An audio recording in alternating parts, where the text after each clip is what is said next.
Pardon the interruption, but I'm Mike Wilbon. A woman from Belarus set a new record for sky surfing by jumping out of a helicopter at 21,000 feet. I'm Tony Kornheiser. Wow, that beats my personal best by 21,000 feet. Have you ever been in a helicopter? I have not. Have you? Yeah.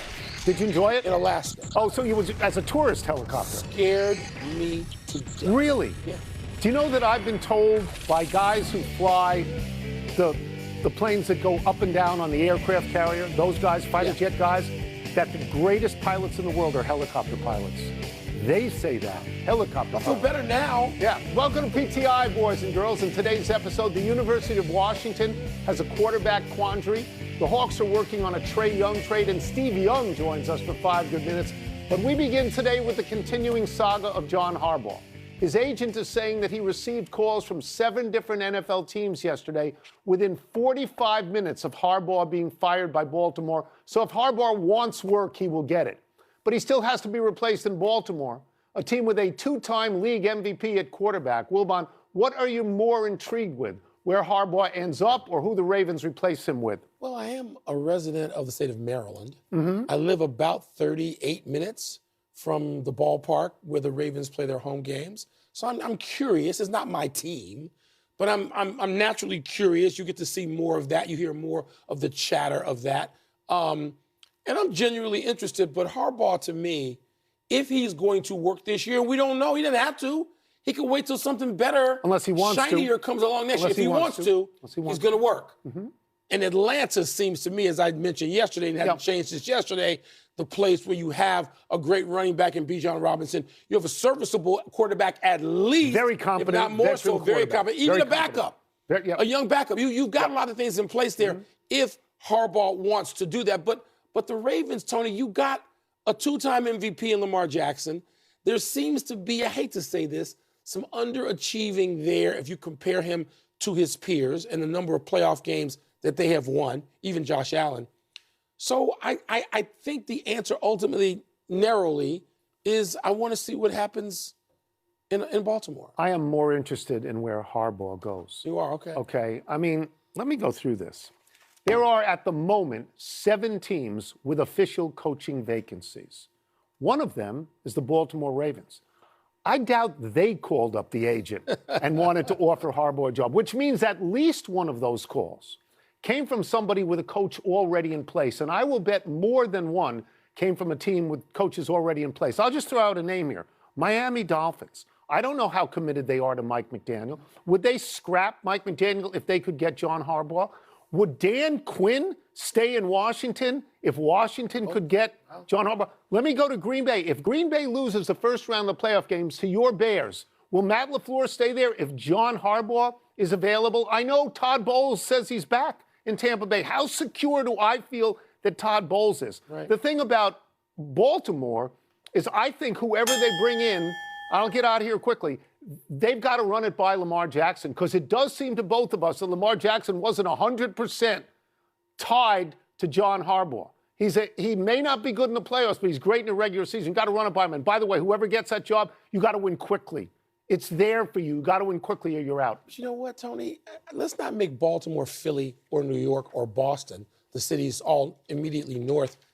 Baltimore doesn't have that kind of pressure to win. There's pressure in every NFL city to win, particularly when you got an MVP. But let's not. But I think Baltimore. If you have Lamar Jackson and you have a great running back, and you don't win, you'll be just like the previous coach who didn't. And I'd say you only have 2 or 3 years to do it. Let's move to college football and the tenuous relationship between the University of Washington and its incumbent quarterback, Damon Williams Jr. Williams had 3,065 passing yards, 25 touchdowns, 8 interceptions for the Huskies this season. He also had 6 rushing touchdowns, 611 rushing yards. Washington wanted to keep him. Williams signed a contract to stay on January 2nd. Now Williams is saying on social media he's going to enter the transfer portal. Washington is furious, and Yahoo says it plans to present evidence of tampering to the Big Ten to enforce Williams' contract. Wilbon, what should happen between Washington and Damon Williams Jr.? I have no idea. I've read it over and over and over. I have no idea, because we have entered a territory at a time that no one has any idea. We've never had it before. And I know you could put all the lawyers in the room, and they will all get in a room sometime soon. Sure. And they'll try to sort it out, and maybe they'll sort it out, but maybe they won't. My first instinct, my God, we live in the shadow of more lawyers, you and I, than any place on earth. My inclination is to say, you just signed a damn contract, kid. You got to live with this. And somebody must have represented him. I don't know that he went out there and did a wild card. And even if he did, he's older than 18. He's older than 21. But, Tony, we don't know that rules the day. We don't know what the rules are and which ones have to be adhered to and which ones perhaps do not. Welcome to NIL, kids. Yes. College football players and all college athletes are professional athletes tonight. It's that simple. They get paid. Washington is paying him, and he just signed on to be paid by Washington.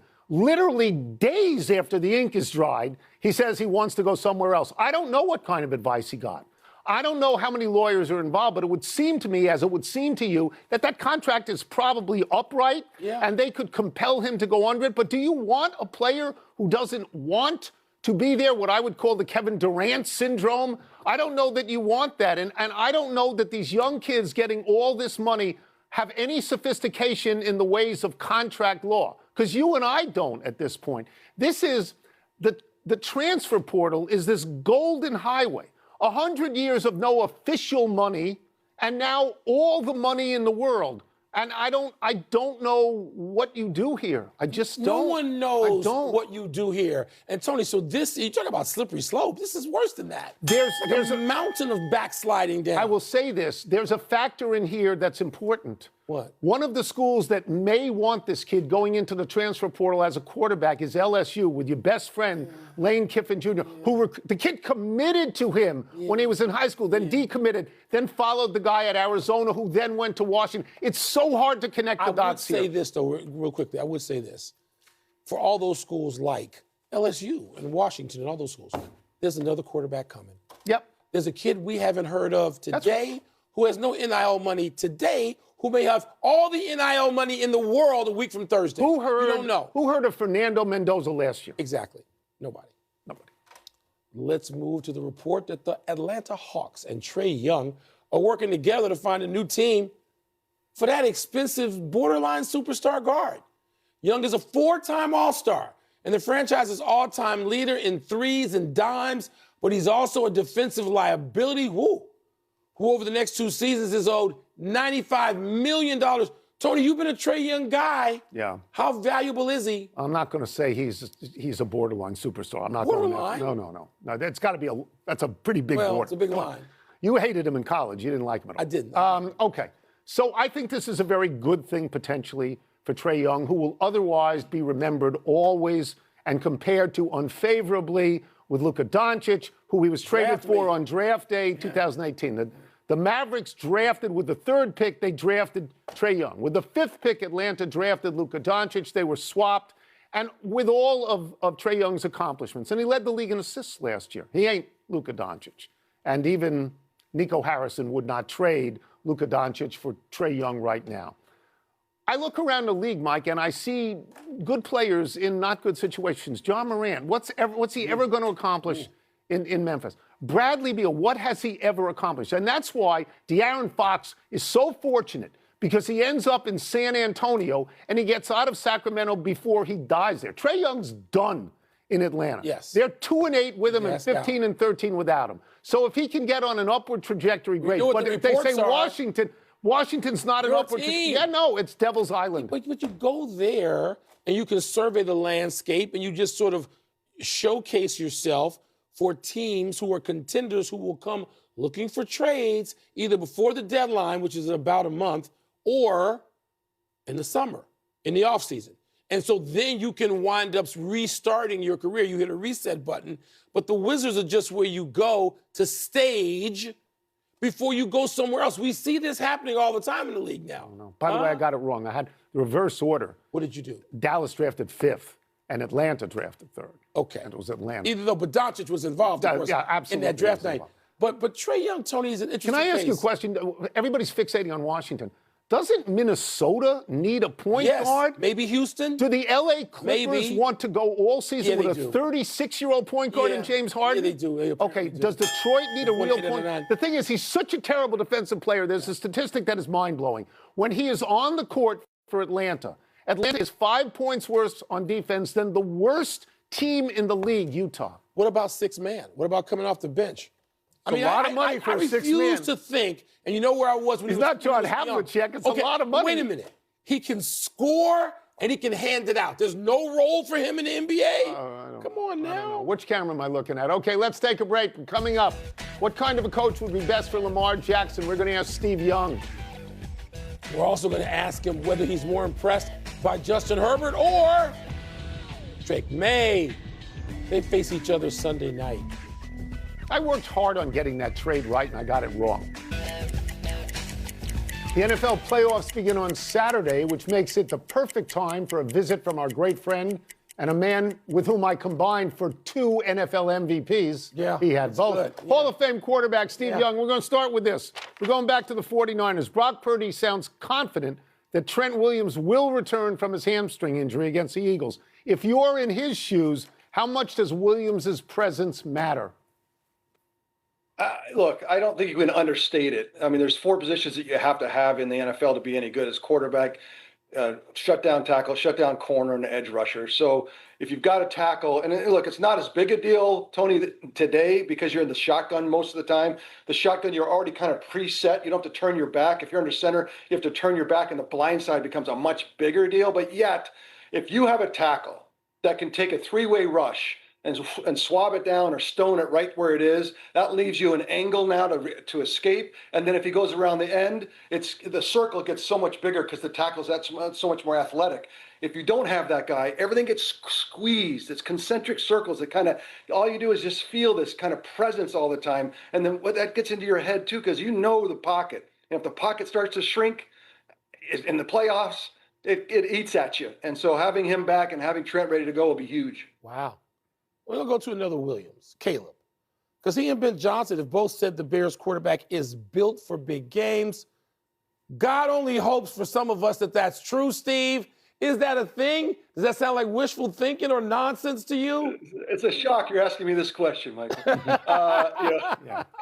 You better hope. But look, it's a 3-ring circus, right? You've got to have a coach that's going to call the plays. That's what Ben has brought. What's happened? Why is Caleb playing so well? It's Caleb, and he's got a coach that's innovative, thoughtful, puts play calls together, and that's how you handle big games. And then you have to have the talent around you to go catch it and block and all the rest of it. So it takes it all. But what he's saying is in a big game moment, your brain doesn't shrink. Great quarterbacks, the bigger the game, the more it kind of expands, the more presence you get. And that's what he's saying about Caleb. And what you can't have anymore is a 42-38 game in Chicago. Like, you got to play defense. Like, you love 38, but the 42, that's not going to work. So. Yeah, we've given up a few 42s when we get out in the Bay Area. Justin Herbert and the Chargers are going to face Drake May and the Patriots Sunday night, which you know. Which quarterback has impressed you most so far? Well, I mean, the surprise obviously is Drake. I mean, it's really he's the MVP. I mean, obviously Matthew Stafford as well, but he's a kid that however you want to cut it, he's that guy. But because he's new and because no one really knew him as well as nationally, it's a little bit of a surprise. And so I think this is a huge game for him because it's his kind of coming out. Look, I know I'm overstating it, but it's a big deal because I think he's that good. The problem with how much I love Justin Herbert. The idea that he is still in a run-first offense makes me crazy. Like, he is he's as good as anybody. But I want to see the full measure of Justin. And now he's got his legs going. He's running for 80 yards a game. If he can stay healthy, I love him. But this is what I love the playoffs, is the best quarterbacks show up. We will get you out of here on this. Lamar Jackson, speaking of best quarterbacks, regular season, he's one of the best quarterbacks. He's suddenly in need of a new head coach. If that was you, what would you want? I think I just talked about it. Like, remember, I've told you many times, the OGs of the new rules, the innovative offensive minds, Sean Payton, Sean McVay, Kyle Shanahan, and Andy Reid. And you look at their tree of coaches. They're now infiltrated throughout the league because all those 4 gave everything they had to their assistants. So the fruit of those trees are all over the NFL. And so if you're being one of those teams that's going to ignore that trend, you're at your own peril. Look at the playoffs today. Everybody is running by an offense that's doing that. So bring that to Baltimore. They tried to transition. John tried to do it with Lamar to give him more exposure to a sophisticated pass game. They got further along, but let's go full in to see if we can find out the full measure of Lamar Jackson. Like, come on. I think he can be that great if he can stay healthy, but please hire a head coach that's going to bring that innovative mind to the offense and a sophisticated passing game. But look, like Chicago, you better play some defense too, so figure that part out.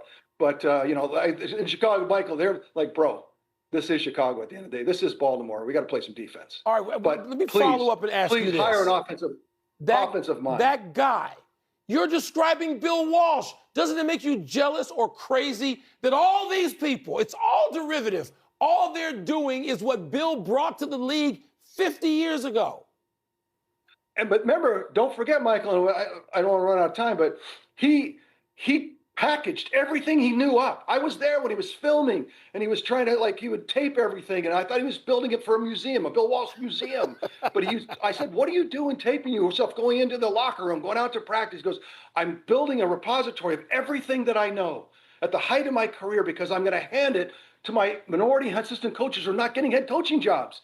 And with this repository of everything that I know, I'm 3 generations ahead of everybody, they're going to go get those jobs. And he handed it to them. He handed it to Mike Holmgren. He handed it to Mike Shanahan. He handed it to everybody. And then on the way out, he said, I'll see you in the championship game. That's insane. I said, Mike, Bill, they're going to come back and compete against us. He goes, that's what I want. That's how I sharpen my saw. That's how I get better. Think about that for a second. And now the NFL should be called the Bill Walsh League. At this point, it really is him. This is so nice. It's such a good tribute. It is. Thank you so much for being on. Thank you, Steve. Appreciate it. Hey, boys. Happy New Year. Let's take you two. Let's take one last break still to come. Is it time for Matt Nagy to get another head coaching job? You want to make me angrier? I knew you would not like that. And how excited should we get for tonight's game between the Lakers and Spurs? Bill Walsh. Yeah. None of these people is Bill Walsh. Right. None of them. That's right. All of them together. Oh, I don't know about that. All right, well, then they'd be half Bill Walsh. Come on now. Together. Come on now. Happy time, people. Happy 42nd birthday, John Lester. The left-handed starter pitched for 16 seasons in the majors for 5 different teams. The Red Sox for 9 seasons, the A's, the Cubs for 6 seasons, the Nationals, and the Cardinals. Lester was 201-17 over his career with a 3.66 ERA. Lester was a 5-time All-Star, 3 times for the Red Sox, twice for the Cubs. He was the NLCS MVP in 2016 for the Cubs, where he gave up just 2 earned runs in 13 innings against the Dodgers. But perhaps the most striking claim Lester can make is that he won World Series with the Cubs and the Red Sox. Come on, Wilbon, who can say that? Okay, John Lackey and David Ross. Who else? Theo Epstein. Oh, because he was responsible for all of this. This is over 100 years. But we don't win without John Lester. We do not win in 2016 without his contribution. He's huge. Happy anniversary, Trevor Lawrence. On this day 7 years ago, as a true freshman, Lawrence threw for 347 yards and 3 touchdowns on his way to being named MVP of the national championship game as number 2 Clemson dismantled unbeaten and number 1 Alabama 44-16, finished their season 15-0. Current Jaguars teammate Travis Etienne was also on that Clemson team. He scored 3 touchdowns in the game. Lawrence became the overall number 1 pick in 2021 and had been teetering on the edge of mediocrity in recent years until Liam Cohn whispered in his ear. The result, a 13-4 season, a division championship, 8 straight wins, and 19 passing touchdowns and 5 rushing touchdowns in those 8 games. Who you got? Him or Josh Allen in the upcoming I know where you're going. I'm going to go the other way because I think it might be his last chance, Josh Allen. I think that the way team is not as good. No, but I think it's the way is clear for him if he can do it. Okay. Happy trails to last night's game for the Devils. New Jersey got hammered by the Islanders, 9-0. 9. That's the largest margin of victory in the league all season. Anthony Duclair of the Islanders had a hat trick less than 4 minutes into the second period. What makes this lopsided score even stranger is that the Devils outshot the Islanders 44-24. Devils goalie Jacob Markstrom was never pulled, saying afterwards, quote, "We want to apologize to the Devils fans. I've got to be better. We put up 40-plus shots. They put up 20, scored 9. I'm embarrassed of myself." I hate that those two teams have become relatively speaking, irrelevant while we got a steady stream of Tampa Bay and Florida. Yes. Really? Yes. I grew up with the Islanders. Yeah. Let's go to the big finish. The NFL Network says the Titans, Cardinals, and Raiders have all requested interviews with Matt Nagy. Does that make sense? I'm not going to do what you think, which is jump all over this. He's not unemployable, okay? 6 men's college basketball teams are still undefeated. Is that significant? It's very late for that many to be undefeated. Nothing significant until after the Super Bowl. The Cubs landed Marlins starter Edward Cabrera for 3 prospects. Is that a big deal? Yeah, he's talented, but he's hurt a lot. And they traded Owen Cassidy to get him? Really? The Pacers lost their franchise record 13th straight game last night. Is that a big deal? This is what happens when your best player gets hurt and your second best player leaves with free agency. You take a team that was in the finals last year and they can't compete. Last one, Lakers at Spurs tonight. I bet you're excited.